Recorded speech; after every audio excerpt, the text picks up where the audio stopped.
Buenas tardes ya. Vamos, los invito a ir ingresando, a ir tomando posición para que comencemos con el último panel de la jornada de la mañana.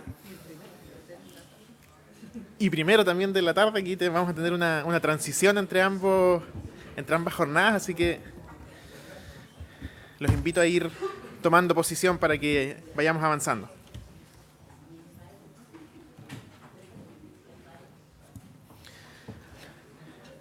Bien, muy buenas tardes a todos y a todas. Justamente como les venía adelantando, vamos a dar inicio a el cuarto panel de este seminario que nos ha convocado hoy, que va a comenzar ahora en este momento, pero va a tener su continuación con los demás expositores al iniciar la jornada de la tarde. Este panel sobre la industria extractiva y los derechos humanos ya, digamos, aterrizados al contexto nacional, al contexto chileno.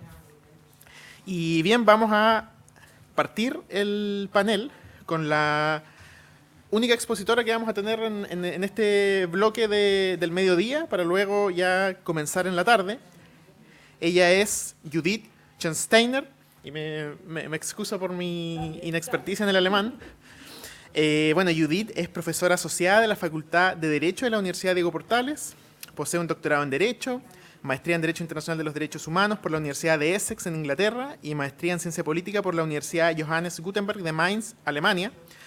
Por encomienda del Instituto Danés de Derechos Humanos ha elaborado el estudio Línea de Bases sobre Empresas y Derechos Humanos en Chile, y en la actualidad investiga sobre las obligaciones estatales en el ámbito empresas y derechos humanos, específicamente sobre empresas estatales y derechos humanos, referido a la responsabilidad directa e indirecta del Estado por acciones y omisiones de las empresas estatales en materia de derechos humanos. Así que, Judith, una vez más, bienvenida aquí al seminario, a la Universidad Austral, y bueno, tienes el uso de la palabra.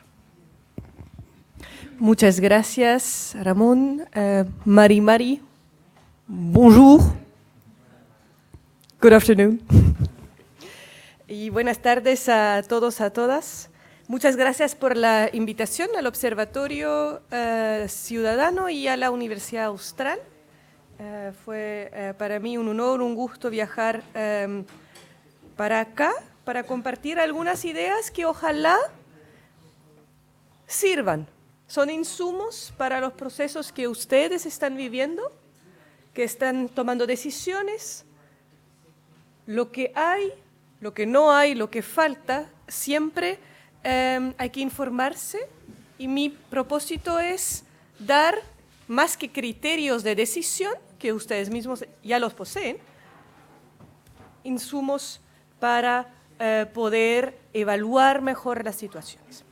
Y se me encargó hablar sobre políticas públicas en materia de empresas y derechos humanos, y más específicamente pidieron titularlo El debate sobre empresas y derechos humanos en Chile, pero con este enfoque de políticas públicas, no la parte judicial, tampoco la parte explícitamente legislativa. Pero voy a abarcar a estos aspectos. Me gustaría brevemente abarcar quién debería debatir y sobre qué. Presentar dos políticas públicas, el Plan de Acción Nacional sobre Derechos Humanos y Empresas y el Plan Nacional de Derechos Humanos, que también tiene aspectos, un capítulo sobre empresas y derechos humanos, enfocándome en los procesos, el contenido y la institucionalidad que acompaña estos planes. En ese sentido, es el espejo chileno a la presentación colombiana que tuvimos en la mañana. Y, finalmente, regulaciones e incentivos en otros países. ¿Qué podría establecer un buen plan? ¿Qué podría ser el contenido de un buen plan? ¿Qué son las buenas prácticas de otros estados en ese sentido? Para finalizar con algunas conclusiones y preguntas que podrían después permitirnos conversar con los otros panelistas de la tarde y entre todos nosotros. Si los derechos no se negocian, ¿por qué entonces deberíamos negociar? Parece de alguna forma contradictorio, ¿no? Y hemos ido conversando sobre este tema desde que estamos acá. ¿Por qué? Porque sabemos muy bien que la implementación de los derechos, tal como nos gustaría que estuvieran implementados y como efectivamente el derecho internacional de los derechos humanos nos indica que deben estar implementados, es un proceso. Aunque la obligación es inmediata, por lo menos en la mayoría de los derechos, no vamos a lograr esto por la constelación de los poderes, de la lucha que hay que dar por los derechos humanos inmediatamente. Por tanto, hay que pensar estratégicamente, porque si no, no vamos a llegar, aunque nos gustaría ya haber llegado, ¿verdad? Si los derechos humanos son un piso mínimo, así lo definen los tratados internacionales, ¿cómo podemos reivindicarlos si el derecho no está garantizado por los estados? ¿Podemos hacer estas conversaciones con los privados para lograr por lo menos un resultado mínimo o no conviene? ¿Qué podemos aprender de otros países? ¿Qué es el debate que necesitamos instalar para aprender mutuamente en redes, digamos? Y en ese sentido, ¿qué aprendió Chile de Colombia? Del primer plan de acción nacional que hubo en el continente. Yo creo que un punto muy clave, sin un estudio inicial que define los desafíos, las brechas de cumplimiento, no podemos hacer un plan. Eso fue el primer aprendizaje, de alguna forma, y sin participación no podemos tener estas políticas públicas. Ahora, ¿cuán bien lo implementó Chile? Lo vamos a ver después. Y finalmente, no quiero dejar de mencionar un marco que tenemos que mantener a la vista. Es el marco de los Objetivos de Desarrollo Sostenible de la ONU. ¿Por qué? Porque todos los actores con quienes vamos a conversar, debatir, negociar, como quieran decirlo, lo tienen en la mente. El Estado define sus políticas públicas en materia social hoy día, derivándolos, en parte por lo menos, pero por lo menos con el discurso reivindicando estos objetivos de desarrollo sostenible. Las empresas hacen lo mismo, las Naciones Unidas hacen lo mismo, incluso la OEA lo está usando.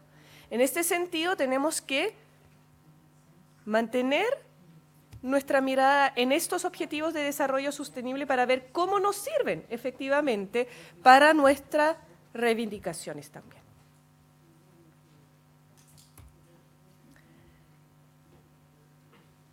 Presentando ahora brevemente el Plan de Acción Nacional sobre Derechos Humanos y Empresas, que ustedes tienen un folleto que preparó el Observatorio Ciudadano en las carpetas, que se ve así. Y ese folleto tiene efectivamente una descripción de las obligaciones del Estado, pero en la parte interior, en gris, sale un debate, una crítica al plan, ¿no? ¿Qué contiene, etcétera? Yo voy a enfocarme principalmente en algunos ejes, profundizando ahí y tratando de no repetir lo que está en el folleto que ustedes pueden leer, ¿verdad?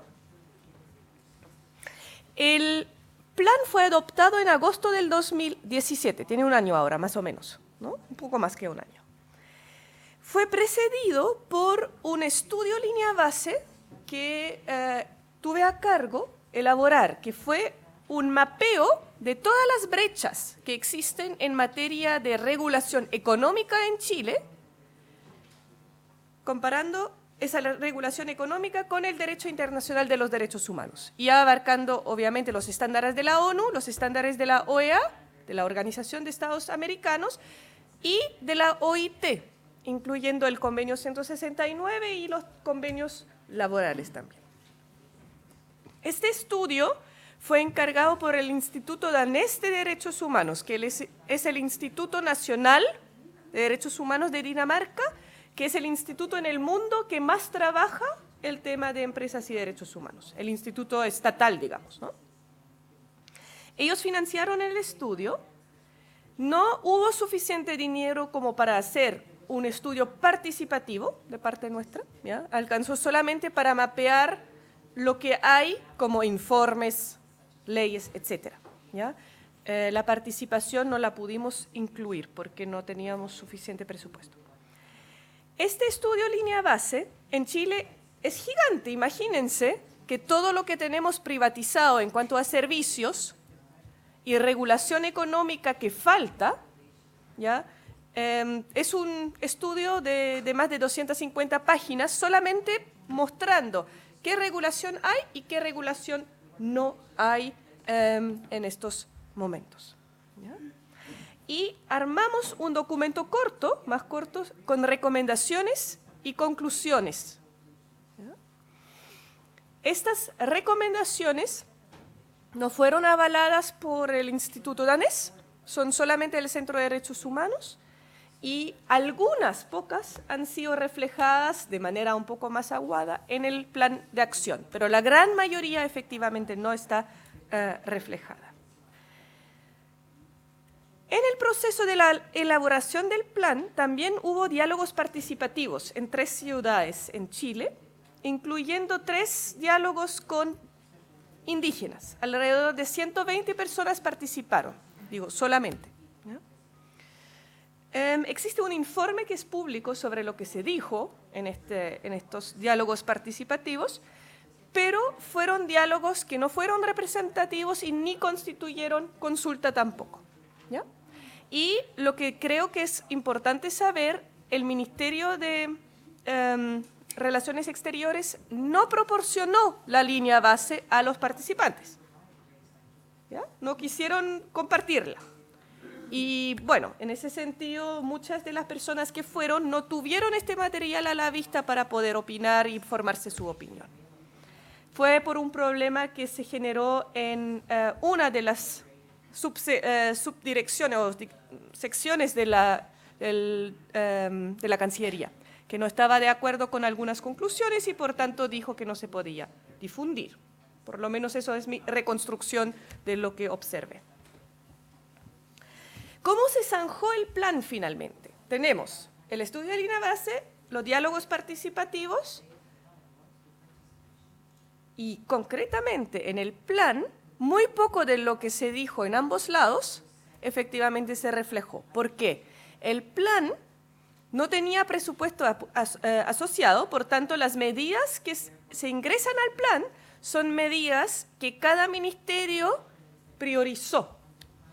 Entonces, Cancillería fue al Ministerio de Medio Ambiente diciendo que en qué medida, dentro de los principios rectores, podrías tú imaginarte incluir en el plan. Que es una medida para lograr que un plan exista, para que no falle el intento, digamos, pero obviamente no es un mecanismo como para lograr un buen plan. ¿Ya? Algunas de las medidas ya estaban comprometidas, algunos no tienen tanto que ver con los derechos humanos, y algunos ministerios no estaban dispuestos a colaborar tampoco, ¿ya? O colaboraron posteriormente en otro plan.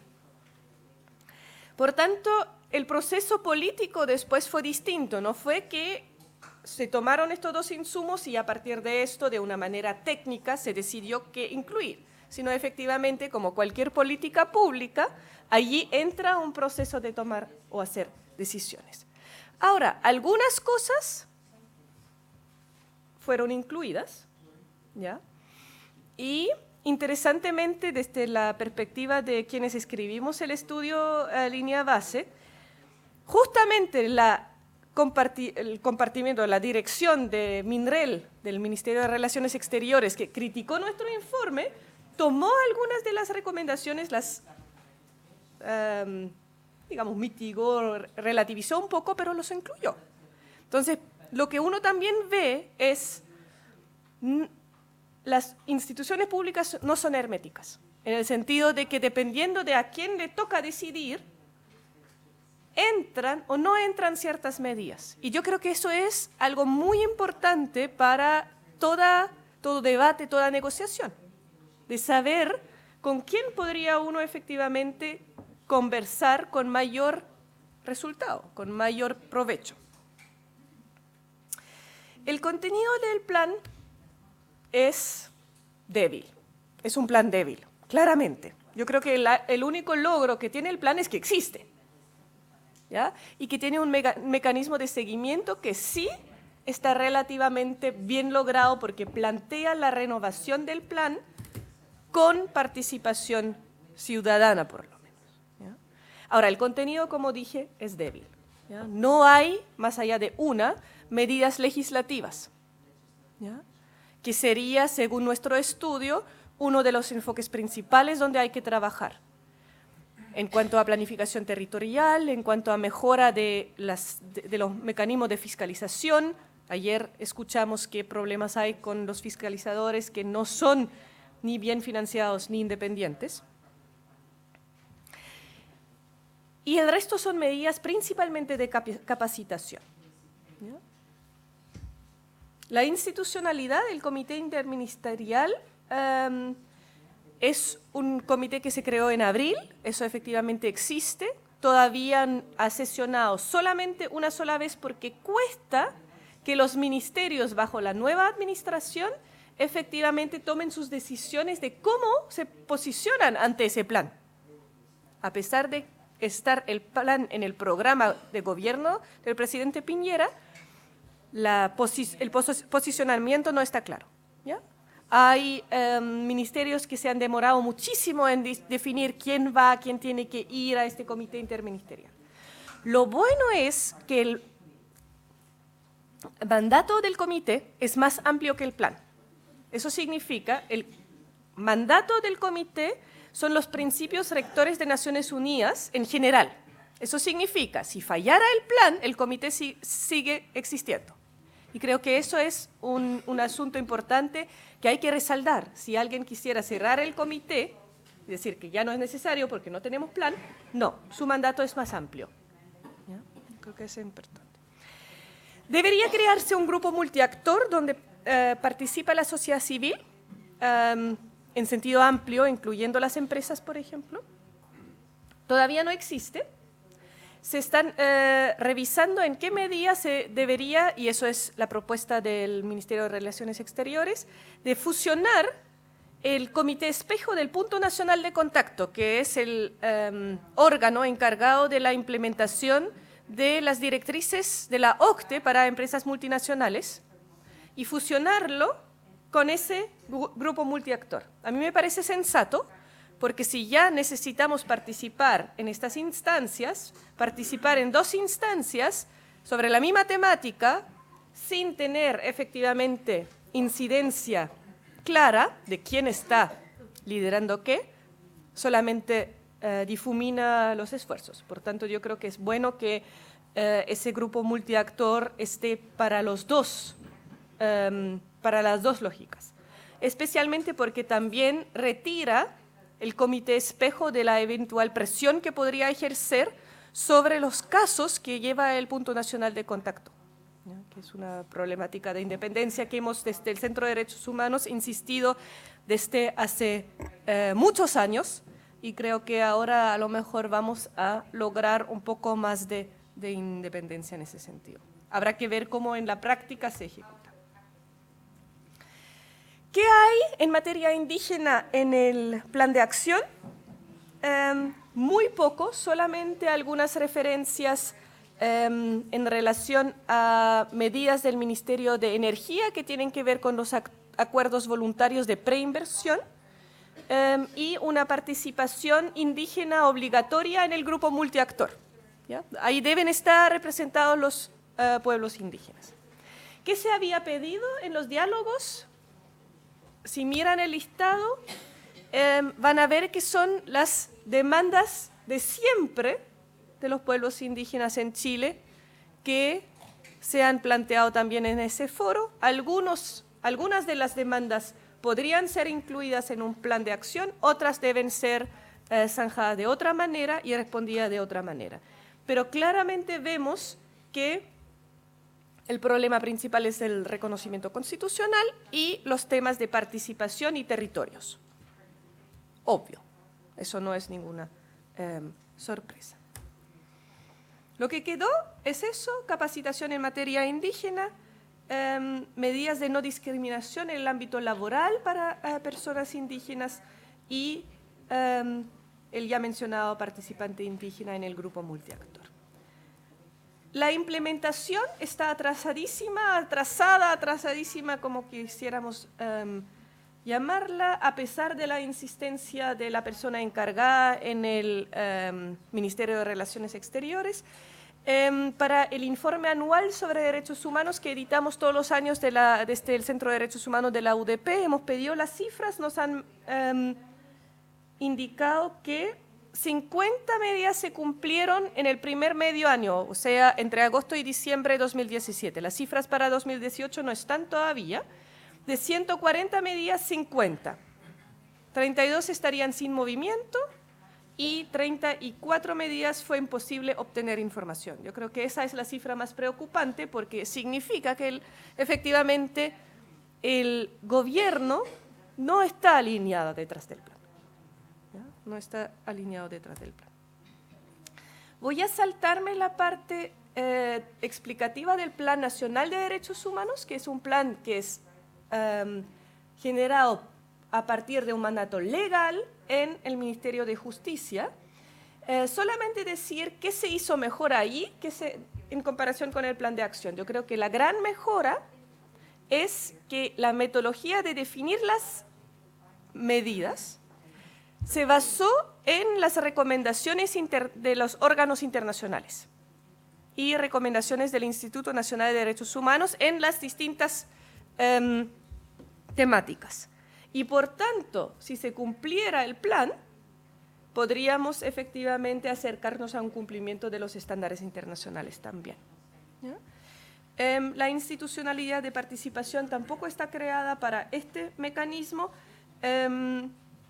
y lo más preocupante es que en este momento el compromiso del gobierno actual es incierto también. ¿Por qué? Supimos que el plan fue presentado a la Contraloría, como debe ser, para tomar razón, así se llama el proceso, y la Subsecretaría de Derechos Humanos lo retiró. Al parecer hubo tantas observaciones que no quisieron proseguir, pero no lo volvieron a presentar. ¿Ya? Y mientras no haya toma de razón, no se puede implementar el plan.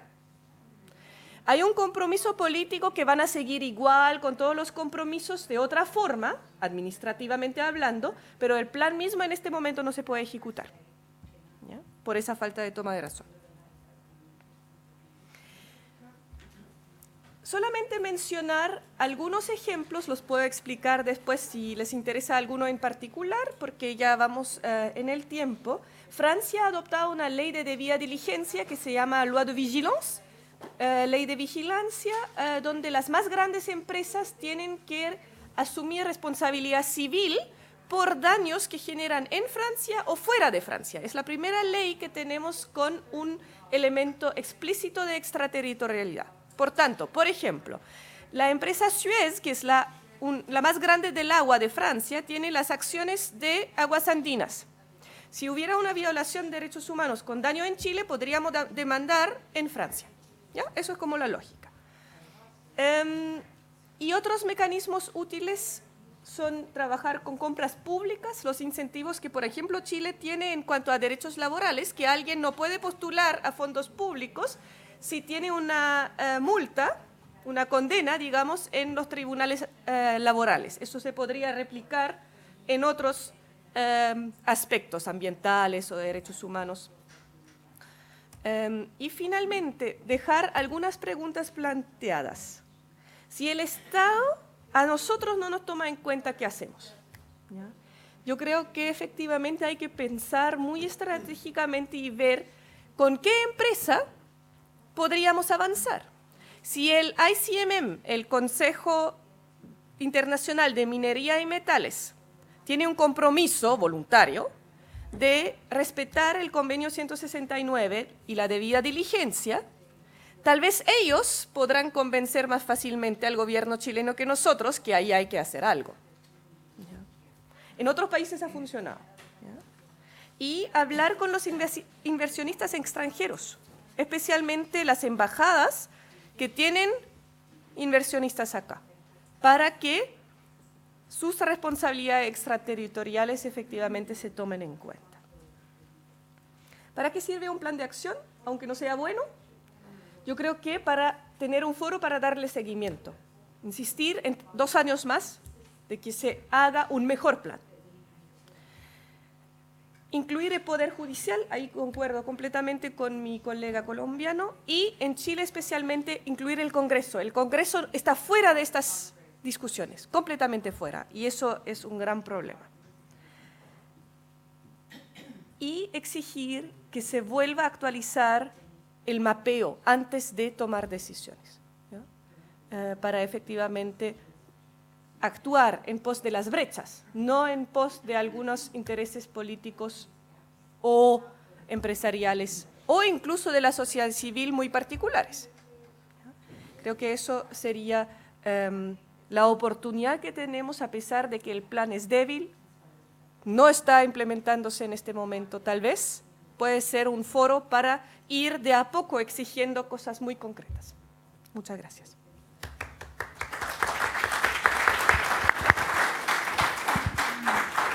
Muchas gracias. Muchas gracias, Judith, por tu presentación y por tu estricto apego a los tiempos de que disponemos. Vamos a abrir un pequeño espacio para comentarios o para preguntas. Eso sí, les advierto que igual por el tema de que para que mantengamos nuestra, digamos, programación, Judith va a unirse también en la tarde a la continuación del panel y en esa oportunidad ella va a poder dar respuesta a las preguntas, pero queremos que puedan plantearlas ahora en este ratito de que disponemos antes que salgamos al almuerzo. Así que no sé si hay preguntas, comentarios para Judith. ¿Allá? Sí. Vamos al igual que en las dinámicas anteriores, vamos a recolectar un par. Ahora le toca la última, ¿no? Ya. Aquí tenemos 1, 2 y 3. Y 4. Y 5. Bueno, buenas tardes. Súper interesante la presentación. Les pido el favor de agregar su nombre porque tengo que responder en la tarde, entonces para saber a quién después me dirijo. Gracias. Sergio Cubillo, de Pueblo Tacamén. Con respecto a la última diapositiva donde sale cierto las conclusiones y las preguntas, se hace complicado el cómo influenciar al Estado, porque hoy día se ha tratado de influenciar al Estado por todos lados. Demandas, bueno, Chile tiene muchas demandas en la Corte Internacional sobre los derechos humanos y sobre derechos de pueblos indígenas. Aún así el Estado todavía no reacciona ni tampoco se inmuta a poder cambiar las leyes que existen a nivel nacional. Y me voy a ir a un caso específico donde dice empresa y gremios y según lo que dice usted de poder a lo mejor ir donde los inversionistas que hoy día están haciendo proyectos acá en nuestro país, donde lamentablemente se está haciendo como un monopolio y un monopolio bien horroroso. Nosotros en el norte, con el cobre y con el litio, tenemos una pugna ahí bien importante, porque hoy día en el negocio del litio se nos están metiendo los inversionistas chinos. Y eso para nosotros es bien de cuidado, porque con el respeto que me merece el país chino, pero todos sabemos cómo trabajan los empresarios de ese país. Y hoy día las alianzas que tienen son bien peligrosas, porque hoy día la empresa Tianqi, que compró el 24% de SQM, tiene relación con la otra empresa que compite con SQM por el litio, que es Albemarle. Entonces, que tienen negocio en conjunto en Australia. Entonces esto, cuando hay grandes superpotencias, vamos a hablarlo de esa perspectiva, ¿cómo podemos llegar a ese sector para influenciar al Estado? Porque son grandes poderes económicos y poderes que lamentablemente a veces terminan de la peor manera. Entonces, creo que hay que tener mucho ojo con las inversiones que hoy día están entrando en nuestro país, que las hacen ver como el gran desarrollo y como el gran poder, como el gran crecimiento económico, pero que hoy día están perjudicando de sobremanera lo que es el contexto de lo que hoy día se vive, al menos en el norte del país, el territorio del cual yo provengo. Gracias. Muchas gracias. Por aquí teníamos la segunda.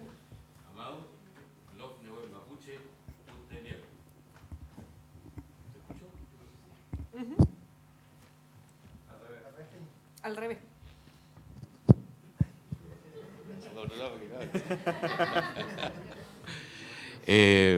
Más que nada,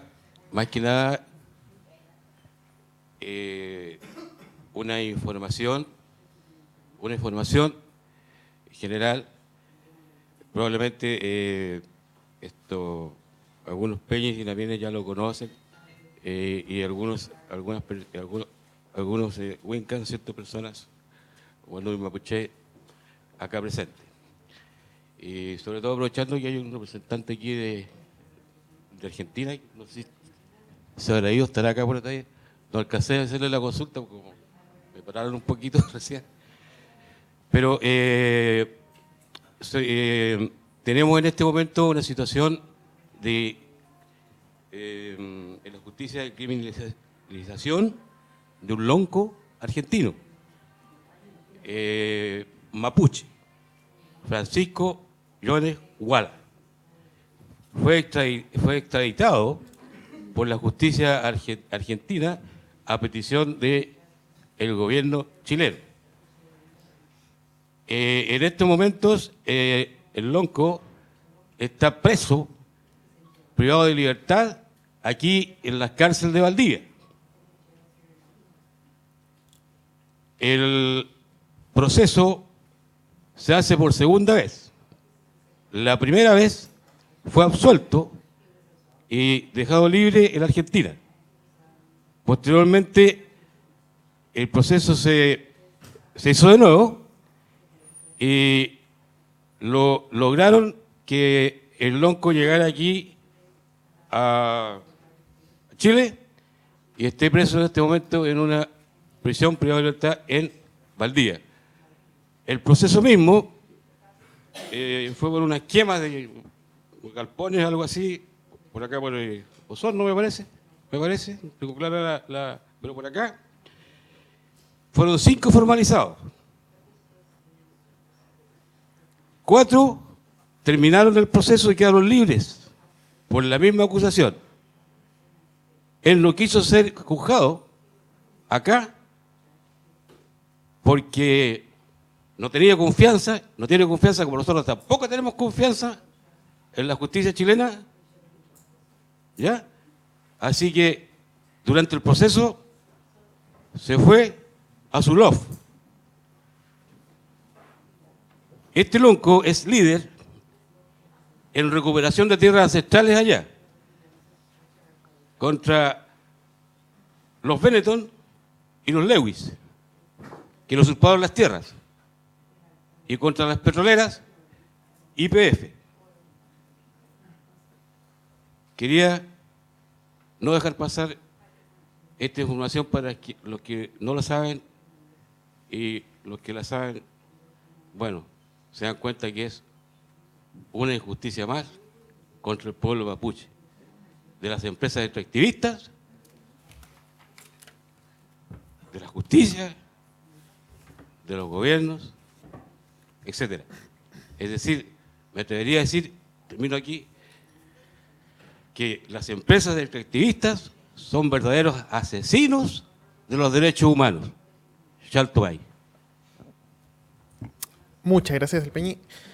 Aquí adelante teníamos una cuarta, o sea, una tercera, porque se fue, sí. Hola, Isabel Mayorga, observadora de Derechos Humanos. Una pregunta es, tengo una duda respecto de si este plan hoy día está en sintonía con lo que va a tratarse entre el 14 y 19 de este mes en el Consejo de Derechos Humanos de la ONU, donde se va a plantear el tema de un posible tratado internacional de derechos humanos y empresas transnacionales. Esto es algo nuevo que está ocurriendo en la ONU, es un trabajo que viene ya desde hace años, pero quisiera saber qué pertinencia tiene este plan, porque me da la sensación de que es muy valorable el esfuerzo que se ha hecho, pero que pudiese quedar un poco desfasado con las discusiones que se están planteando hoy día en Naciones Unidas. Discusiones que están orientadas específicamente al tema que convoca este plan, pero que no sé si van a alcanzar a tener la vinculación jurídica necesaria de acuerdo a lo que quiere obtener la ONU respecto de este tratado internacional, que es no a la impunidad, de las empresas transnacionales. ¿Ah? Lo que se trata desde la ONU es tener una sanción hacia las empresas, una sanción jurídica, ¿ya? Que sea como una prueba, ¿cierto?, de que hay validez en relación al respeto de los derechos humanos en casos críticos, ¿cierto? Y obviamente todo lo que viene después, que es la incorporación y el respeto de los derechos, la libre autodeterminación, la soberanía de los territorios. Entonces, esa es una pregunta. ¿Cómo nosotros, ¿cierto?, vamos a sintonizar este plan con este tratado que se está hoy día discutiendo y que en algún momento se le va a pedir a los estados que lo ratifiquen o lo adhieran? Eso es lo primero. Porque tener un plan que está desfasado con lo que está haciendo la ONU en esta materia es como tener un plan con 20 años de retraso. Entonces eso es una preocupación. Y lo otro es, se mencionó, este es un plan. ¿Hay posibilidad de que esto, en el caso de que se avance hacia un tratado, pudiese tener una cabida en la legislación para que sea vinculante? Eso, ¿cómo se va a trabajar eso? Y si se incorporó la resolución 26.9 del 2014 de Naciones Unidas para la elaboración de este plan, porque estaba viendo acá y hay una del 2011 y después salió otra, el 2014, donde hay otros mandatos para los estados. Y la última pregunta,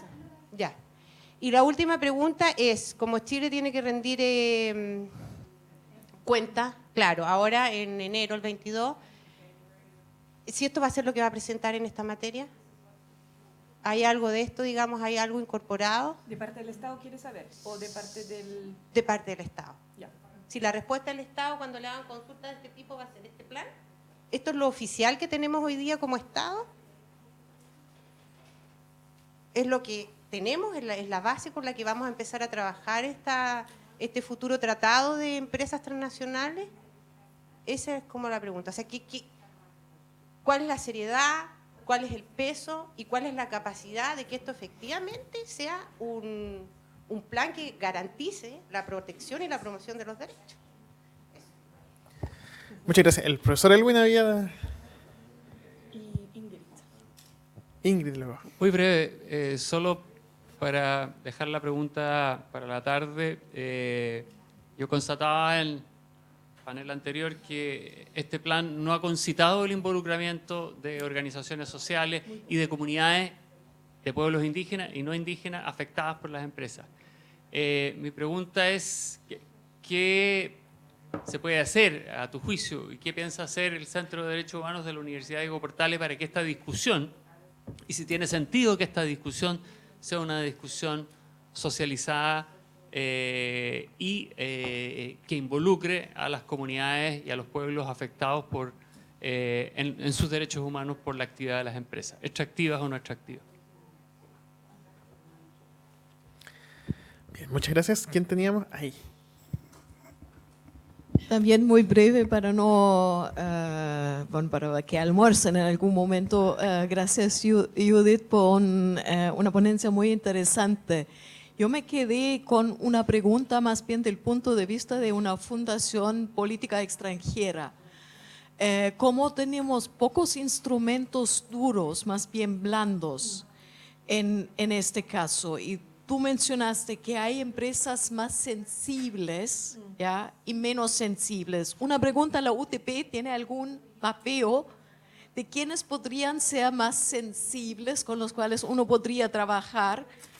Y tomando un poco la idea del compañero de Colombia en la mañana diciendo que no le parece bien que casi se dan incentivos económicos a empresas para que cumplan con lo que deberían cumplir, la pregunta, ¿un public shaming haría sentido, tomándolo al revés, diciendo publicamos cada año un premio para las 10 empresas con menos interés en derechos humanos? ¿Eso complicaría o apoyaría a darle un poco más de discusión o no? Muchas gracias. Creo que esas eran todas las palabras que estaban pedidas. Les agradezco por los comentarios, por las preguntas. No sé si... Allá creo que hay, pero la última intervención que tenemos para que vayamos a la pausa. les agradezco desde ya los comentarios y las preguntas, y Judith también les agradece. En la tarde se va a dar la oportunidad para que ella pueda dialogar con ustedes. Hola, José Acuña es mi nombre. En la actual legislatura salió electo el primer diputado que yo recuerde de un partido ecologista en Chile. Y una de las menciones que se hizo es que tendría que haber una línea legislativa para que esto tenga cabida o en realidad que logre expresarse en su profundidad. Si se ha contemplado alguna diferencia dado este hecho en esa línea.